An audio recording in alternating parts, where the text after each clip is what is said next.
आपण पाठीमागच्या स्लाईडमध्ये परकीय प्रवाशांची प्रवास वर्णनं पाहिली आणि या परकीय प्रवाशांच्या प्रवास वर्णनामध्ये कशा प्रकारे या प्रवास वर्णनाच्या माध्यमातून मराठ्यांच्या इतिहासावरती कसा प्रकाश टाकला गेला किंवा टाकला जाईल, टाकला जातो हे आपण पाहिलेलं आहे. आज आपण पुरातत्वीय साधनं किंवा पुरातत्वीय साधने म्हणजे काय आणि ह्या पुरातत्वीय साधनांच्या माध्यमातून कशा प्रकारे आपल्याला या मराठ्यांच्या इतिहासावरती प्रकाश टाकता येईल किंवा अभ्यास करता येईल किंवा संशोधन करता येईल हे आपण पाहणार आहोत. ही साधनं कशा प्रकारचे महत्त्वाचे आहेत हेही पाहणार आहोत. आपण या पहिल्या प्रकरणामधलं हे शेवटचा जो काही मुद्दा आहे तो मुद्दा आपल्याला लक्षात येईल. आता पुरातत्वीय साधनं म्हणजे काय आहे की वास्तविक पाहता वाङ्मयीन साधनांच्या तुलनेमध्ये शिवकाळाच्या अभ्यासाची जी काही पुरातत्वीय साधनं आहेत ती साधनं आपल्याला कमी प्रमाणात उपलब्ध आढळतात. याचं कारण अशा प्रकारचं की लिखित साधनं जास्त प्रमाणात आहेत आणि लिखित साधनं असल्यामुळं आपल्याला दिसून येईल, आपल्याला लक्षात येईल की लिखित साधनं ही जास्त प्रमाणात असल्यामुळं आपण फारसं काही या पुरातत्वीय साधनाकडं ओढा आपला नसतो किंवा आपण फारसं लक्ष देत नाही. परंतु ही फार महत्त्वाची अशी साधनं असतात, कारण का ही प्रत्यक्ष तत्कालीन घटनेची, त्या काळाची ही साक्ष देणारी ही साधनं असतात आणि म्हणून ही पुरातत्वीय साधनं ही इतिहासाच्या दृष्टिकोनातून महत्त्वाची असलेली आपणास दिसून येतात. आता आपण या पुरातत्वीय साधनांमधले एक एक साधन आपण हळूहळू पाहत जाऊया. त्याच्यामध्ये पहिलं जे साधन आहे ते म्हणजे शिलालेख. आता शिलालेख म्हणजे काय? त्या शिलालेखामध्ये वास्तविक पाहता त्या शब्दामध्येच अर्थ आहे. शिला म्हणजे काय? दगड. आणि लेख म्हणजे काय? लिहिणे. दगडावर लिहिलेला लेख म्हणजे शिलालेख. वास्तविक पाहता मध्ययुगामध्ये फारसे शिलालेख कोरलेले आढळून येत नाहीत आणि म्हणून या दरम्यानच्या काळामध्ये मोठ्या प्रमाणामध्ये शिलालेख आढळून येत नाहीत. याच काळाचा जर तुलनात्मक विचार प्राचीन काळाशी किंवा प्राचीन युगाशी, प्राचीन भारताशी जर आपण केला तर तुलनेनं प्राचीन भारतामध्ये खूप मोठ्या प्रमाणामध्ये शिलालेख असल्याची आपल्याला नोंद दिसून येते किंवा असल्याचे दिसून येते. आजही ते शिलालेख उपलब्ध असलेले आपणास दिसून येतात. म्हणजेच एकंदरीत शिलालेखाचा विचार करत असताना आणि आपल्या मराठ्यांच्या इतिहासाच्या अभ्यासाच्या साधनांचा आपण अभ्यास करत असताना जो मध्ययुग आहे त्या मध्ययुगाच्या दरम्यानच्या काळामध्ये हे शिलालेख फारसे उपलब्ध नसलेले आपणास दिसून येतात. वास्तविक पाहता हे का नसावेत याचा जर थोडासा आपण आढावा घेतला तर हा जो कालखंड आहे तो अतिशय धामधुमीचा आहे. हा धामधुमीचा काळ आहे आणि त्यामुळं जे सत्ताधीश होते त्या सत्ताधीशांनी या शिलालेखांकडं वास्तविक पाहता दुर्लक्षित केलं असावं असा एक आपल्याला कयास काढता येतो. वास्तविक पाहता या शिलालेखांचं वाचन हे सुद्धा हे आता आपले इतिहासकार किंवा संशोधक हे करायला लागलेले आहेत. त्यांची जी काही ही एक कला आहे ती कला विकसित करायला लागलेली आहेत. शिलालेख आता वाचायला यायला लागलेले आहेत. अजून एक लिपी आहे या शिलालेखावरती, अजून एक लिपी आहे आणि ती म्हणजे एक चित्रलिपी. तर ही चित्रलिपी अजूनही आपल्या संशोधकांना किंवा इतिहासाच्या अभ्यासकांना ती वाचता आली नाही. ती अजूनही अंधारात आहे. जेव्हा ती जर चित्रलिपी जर उजेडात येईल, ती चित्रलिपी जर वाचता आली तर अजून अनेक मोठ्या प्रमाणात किंवा खूप सखोल अशा प्रकारचं आपल्याला तत्कालीन किंवा तो जो काही कालखंड आहे त्या कालखंडावरती आपल्याला प्रकाश टाकता येईल. परंतु दुर्दैवानं अजून ती चित्रलिपी आपल्याला वाचता आली नाही. त्याचा प्रयत्न सुरू आहे, संशोधन सुरू आहे आणि म्हणूनच हे जे शिलालेख आहेत, ह्या शिलालेखामध्ये रायगड किल्ल्यावर जे शिलालेख आहेत त्या शिलालेखाचं वाचन झालेलं आहे. तसंच छत्रपती शिवरायांच्या काळात कोरण्यात आलेला जो काही तंजावर येथील शिलालेख आहे, तो तंजावरचा शिलालेख बृहदीश्वर मंदिराच्या भिंतीवर तो आजही चांगल्या स्थितीत असलेला आपणास दिसून येतो. म्हणजे हे इतिहासाला अतिशय महत्त्वपूर्ण असे साधन आहे. म्हणजे जर लिखित साधनांचा अलिखित साधनांचा जर आपण हे पाहिलं, तुलना केली समजा, तर या अलिखित साधनांचा म्हणजे शिलालेखासारख्या साधनांचं अतिशय त्याच्यामध्ये कसल्या प्रकारची छेडछाडच नाही ना. जे सत्य आहे, जे वास्तव आहे, त्या काळामध्ये जे लिहिलेलं आहे तेच तिथं मांडलं गेलेलं आहे. आणि म्हणून शिलालेखाचा हा एक फार मोठा उपयोग होताना आपल्याला दिसतो आहे. सरफोजी राजांच्या कारकिर्दीत सन 1803 मधील शिलालेखामध्ये भोसले घराण्याचा इतिहासच सांगितलेला आहे.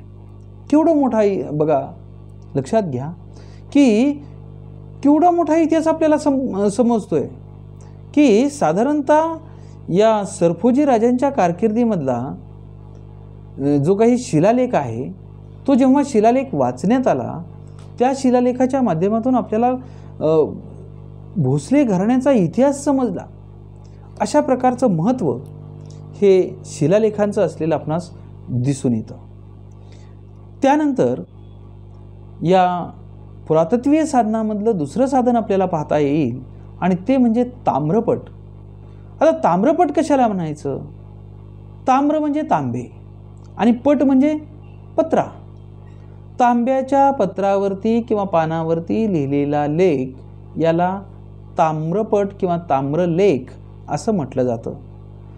हे ताम्रपट जे आहेत ते अनेक आणि भरपूर प्रमाणामध्ये आज उपलब्ध आहेत. हे ताम्रपट पश्चिम महाराष्ट्रामध्ये तर म्हणजे ज्या भागामध्ये आपण राहतो आहोत, या पश्चिम भागामध्ये, त्या पश्चिम महाराष्ट्राच्या प्रदेशामध्ये खूप मोठ्या प्रमाणामध्ये हे ताम्रपट आढळताना दिसतात. कारण का? हे ताम्रपट का दिले जात होते किंवा का दिले जातात? तर त्या काळामध्ये दान म्हणून दिलं जात होतं. दुसरी गोष्ट, काही प्रमाणात कधी एखाद्या सरदाराचा, एखाद्या दरबारामधला जे एखाद्यानं एक वेगळ्या प्रकारची भूमिका बजावली, जी वेगळी आहे, जी राज्याच्या दृष्टिकोनातून, आपल्या सैन्याच्या दृष्टिकोनातून, लष्कराच्या दृष्टिकोनातून जी उपयुक्त अशा प्रकारचे आहे आणि एक वेगळं असं त्याचं वैशिष्ट्य आहे, अशी जर एखाद्याने कामगिरी केली तर त्या काळामध्ये अशा प्रकारचे त्यांना ताम्रपट दिले जात असत. आणि विशेषतः हे जे ताम्रपट असत ते जे दान केलं जात असे त्या दानासंबंधीच जास्त प्रमाणात असत.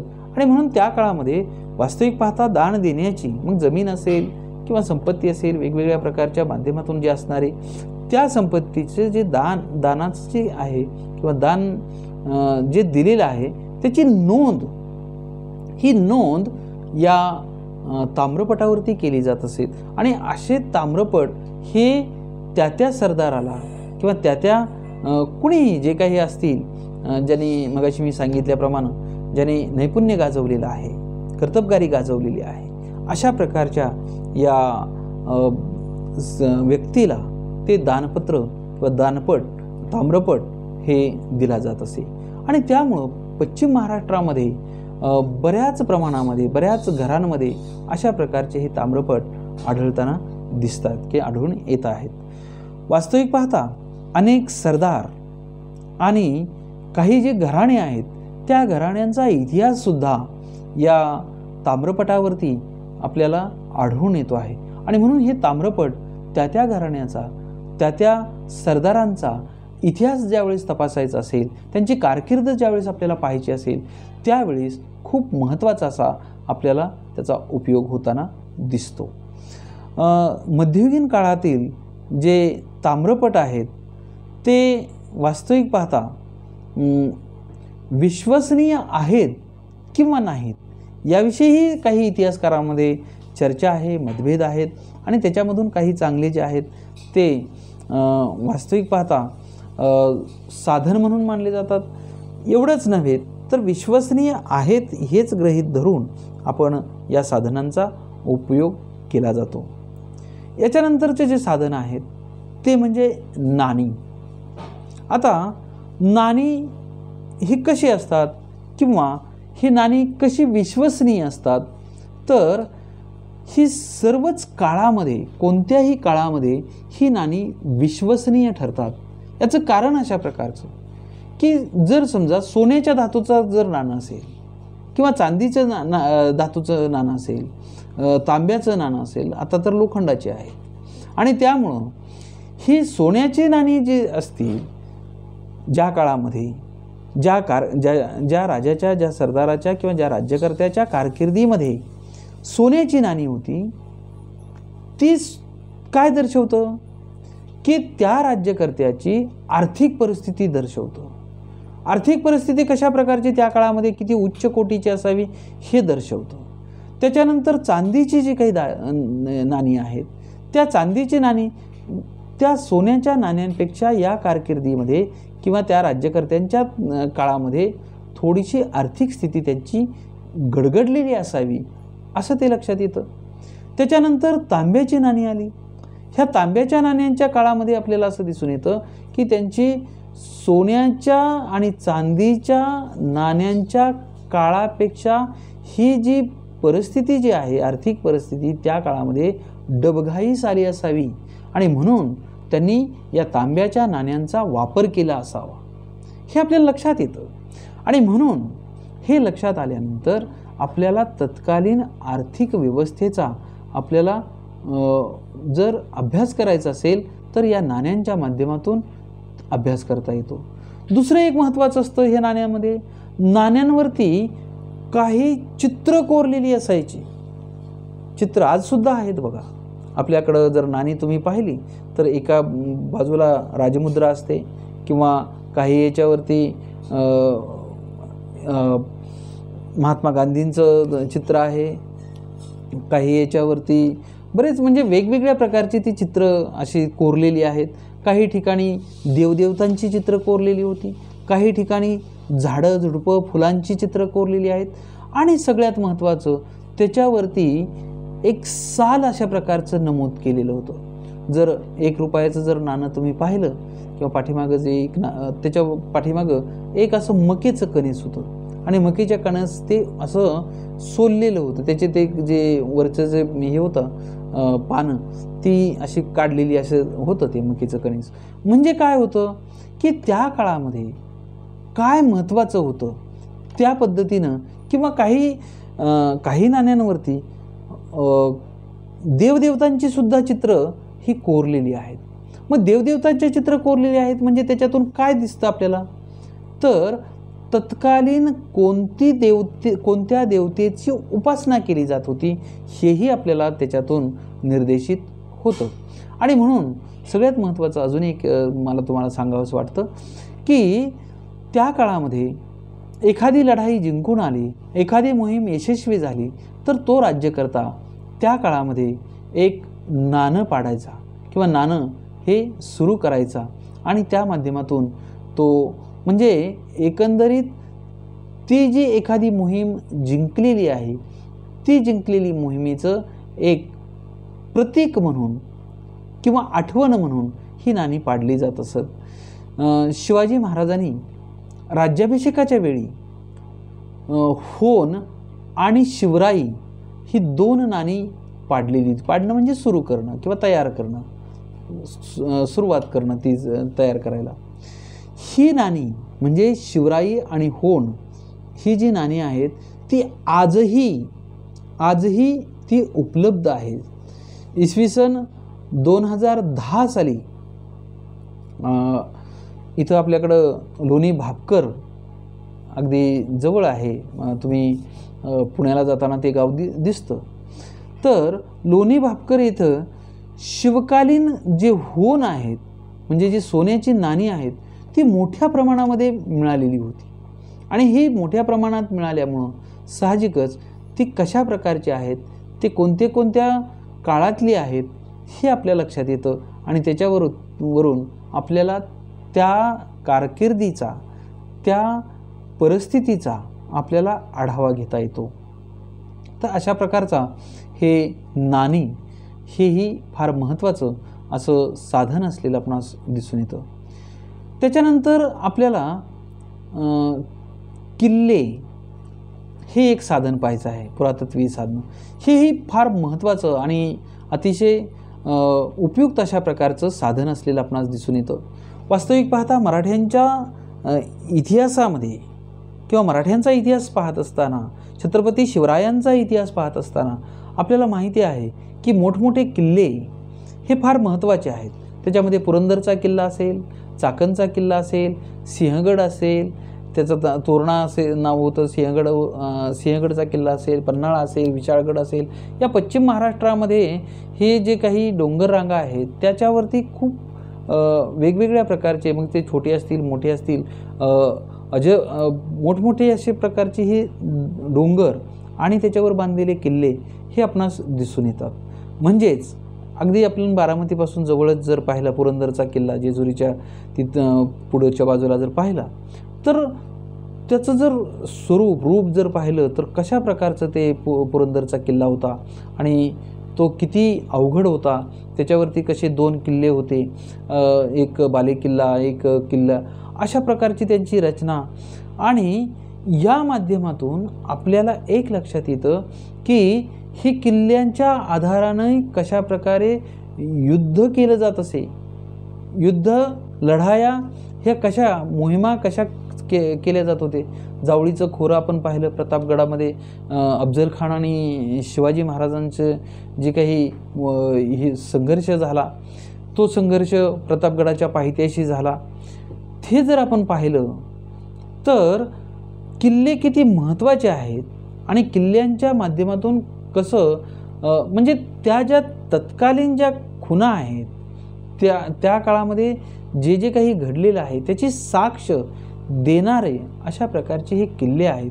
आणि म्हणून या पुरातत्वीय साधनांमध्ये किल्ले हे एक फार महत्त्वाचं साधन असलेलं आपणास दिसून येतं.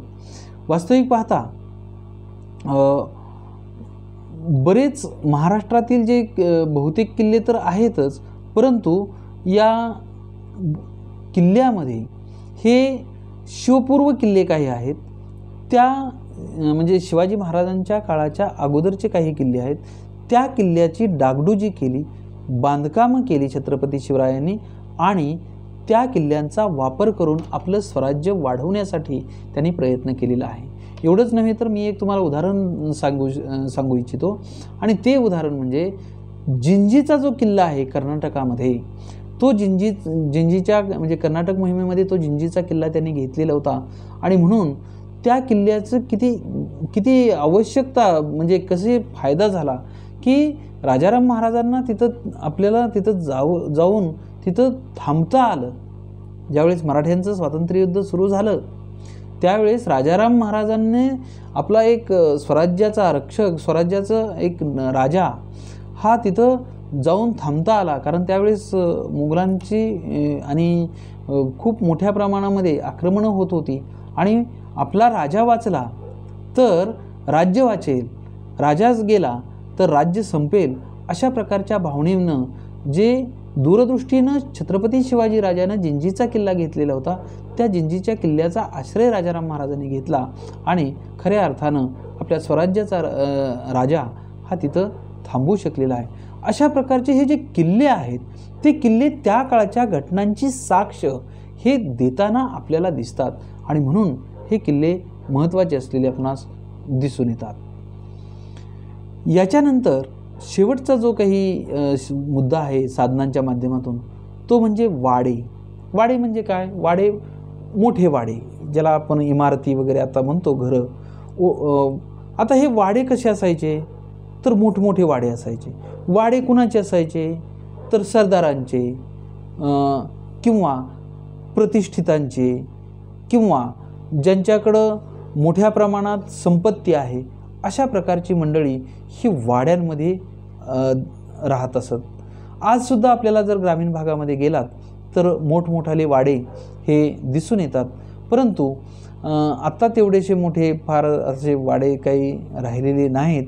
जे राहिलेले आहेत ते अगदीच ढासळलेल्या स्वरूपामध्ये दिसून येतात. अगदी वाडेत जर पाहायचे असतील काही ठिकाणी आहेत, परंतु फार काही त्याच्यामध्ये ते वाडे राहिलेले आहेत असं काही आपल्याला दिसून येत नाही. कारण का हे मोडक्या तोडक्या भग्न अवस्थेमध्ये त्यांचे अवशेष आज आपल्याला दिसून येतात. परंतु ह्या वाड्यांकडे जर पाहिलं तर हे भव्य अशा प्रकारचे वाडे, त्याच्यामधल्या वेगवेगळ्या प्रकारच्या राहण्याची व्यवस्था, वेगवेगळ्या प्रकारची म्हणजे सगळी जी व्यवस्था आहे ती व्यवस्था जर पाहिली तर आपल्याला दिसून येतं की त्या वाड्यांमध्ये किती कुटुंब राहत असतील, किती लोक राहत असतील, हे सगळं आपल्याला दिसून येतं आणि त्याच्यावरून आपल्याला अंदाज बांधता येतो.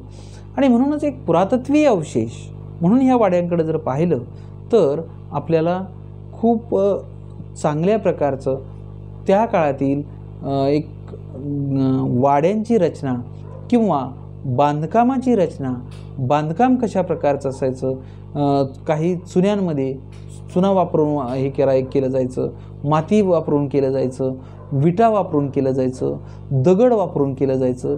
म्हणजे जर आजच्या ह्याच्याशी जर तुलना केली तर त्या काळामधला चुना आणि आजचं सिमेंट हे सारख्याच प्रमाणात किंवा सारखंच असल्याचं आपल्याला दिसून येतं. त्याच्यावरती वर्षोनवर्ष म्हणजे आजसुद्धा काही ठिकाणी जर गेलात तुम्ही, राजस्थानसारख्या भागामध्ये प्रदेशामध्ये जर गेलात तर आजही अतिशय सुंदर असं हे वाडे आपल्याला दिसून येतात. वेगवेगळ्या प्रकारचे मोठमोठे हे वाडे किंवा हवेली, महल ज्याला आपण म्हणतो ते सुद्धा आपल्याला दिसून येतं. मला वाटतं तुम्ही जर हम साथ साथ है हा जर सिनेमा पाहिला तर त्या याच्यामध्ये राजस्थानमधले जे काही वाडे आहेत ते वाडे एका गाण्यामध्ये दाखवलेले आहेत. इतके सुंदर अशा प्रकारचे वाडे हे आपल्याला दिसून येतात. हे राजे महाराजे आणि तत्कालीन राज्यव्यवस्थेमध्ये किंवा समाजव्यवस्थेमध्ये जे प्रतिष्ठित आहे, जे श्रीमंत आहेत अशा लोकांचे हे वाडे असलेले आपणास दिसून येतात. आणि म्हणून हे वाडे असतील किंवा वेगवेगळ्या समाध्या असतील, वेगवेगळी बांधकामे असतील.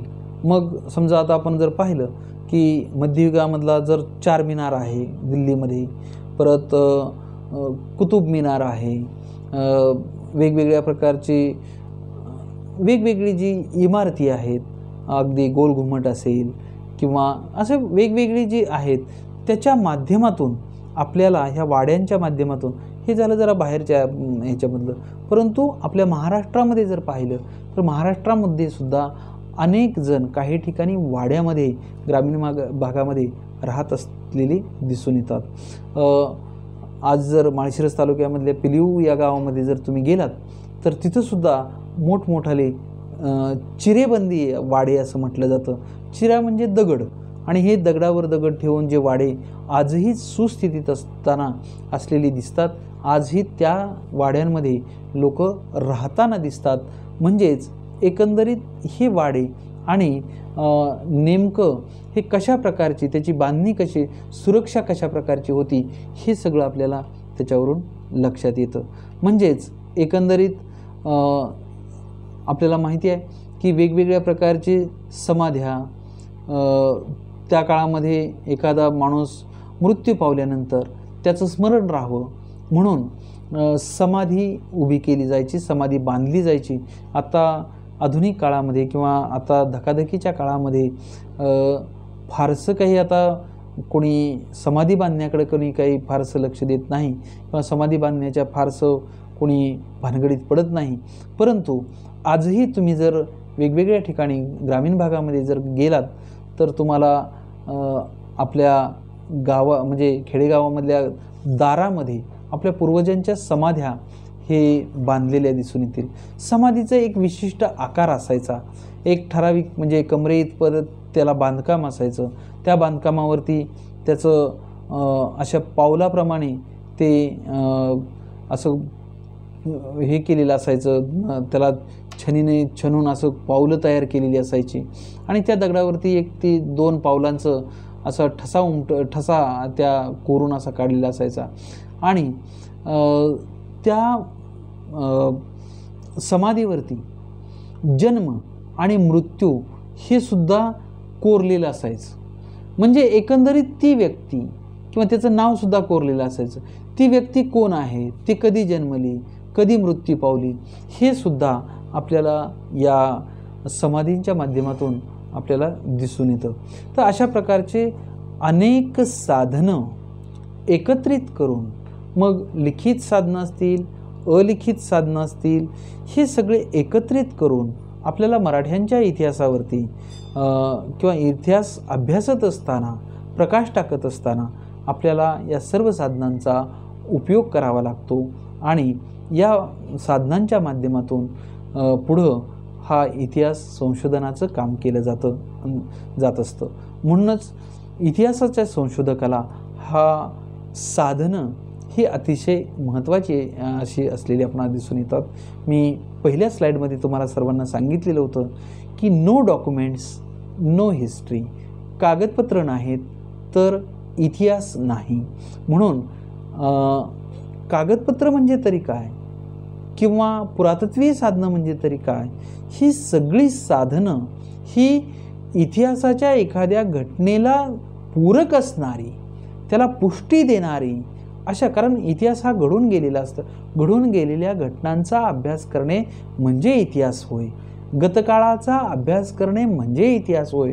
परंतु गतकाळाचा, घडून गेलेल्या घटनांचा अभ्यास करत असताना आपल्याला ते वास्तव आहे, खरं आहे, हे कसं पटणार? तर हे पटण्यासाठी आपल्याला अशा प्रकारच्या साधनांचा उपयोग करून घेऊन त्याच्यावरून आपल्याला एक अंदाज बांधावा लागतो आणि अंदाज बांधून ते आपल्याला संशोधन पूर्ण करावं लागतं. म्हणूनच संशोधक अशा प्रकारच्या साधनांचा आधार घेत असतात. तर अशा प्रकारे हे पहिलं प्रकरण आपलं इथं संपतं आहे आणि आपण पुढच्या स्लाईडला दुसऱ्या प्रकरणाला आपण जे संकल्पना ज्या आहेत त्याला सुरुवात करूया.